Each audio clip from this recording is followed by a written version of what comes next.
Sinabi sa talata ay save through faith. Pero wala po akong nababasang faith alone. May nababasa po ba kayo na hindi ko nakikita?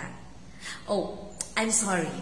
Meron pala sa Bible na magkatabi ang faith at alone. Basahin natin ang James chapter 2, verse 24. See, you are justified by works and not by faith alone. Tagalogin natin. Diyan ninyo makikita na itinuturing na matuwid ang isang tao dahil sa kanyang mga gawa at hindi dahil sa pananampalataya lamang. So, faith alone cannot save us. Sinabi sa talata, saved by grace through faith. Kaya ate, bakit ka pa maghahanap ng salitang faith alone kung sa biyaya pa lang naligtas na ang tao sa pamamagitan ng pananampalataya? Huwag mo nang dagdagan ang Biblia. Kung ano ang nakasulat, yun ang paniwalaan mo. Ang sabi na malinaw, saved by grace. Walang dagdag dahil sa biyaya ng Diyos naligtas ang tao sa pamamagitan ng pananampalataya.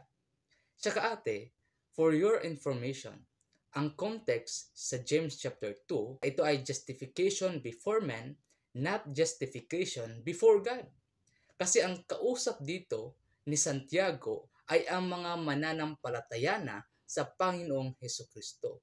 Ibig sabihin, mga ligtas ng mananampalataya ang kausap dito ni Santiago.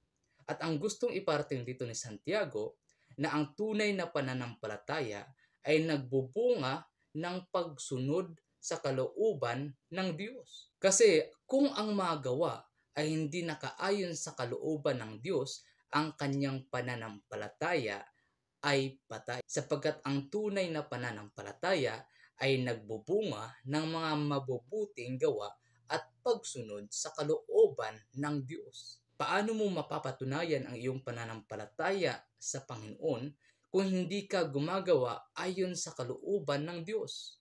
Halimbawa ate, kung sinasabi mong ikaw ay may pananampalataya na sa Panginoon, pero ang iyong mga gawa ay taliwas sa iyong pananampalataya, paano masasabi ng taong nakakakita sa iyo na ikaw nga ay may pananampalataya sa Diyos kung ang iyong mga gawa naman ay hindi sumasang-ayon sa iyong pananampalataya? Kaya ang context, again, ay justification before man, not before God. Ngayon, may nakasulat ba sa Biblia na faith alone? Para kay ate wala, kasi gusto niya word for word. Ayaw niya gamitin ang pag-iisip at utak para manunawaan ang sinasabi ng Biblia. Sa Romans chapter 3 verse 28 ang sinasabi dito, ngayon, pinagtitibay namin na ang isang tao ay inaring ganap sa harapan ng Diyos, justification before God, sa harap ng Diyos, sa pamamagitan ng pananampalataya at walang halong anumang gawa ng kautusan. Ano ang sabi? Ang isang tao ay inaring ganap sa harapan ng Diyos sa pamamagitan ng pananampalataya at walang halong anumang gawa. Pag sinabi ating walang halong anumang gawa ng kautusan ang pag-aaring ganap ng Diyos sa atin, anong tawag doon? Edi faith alone. Faith alone can save us.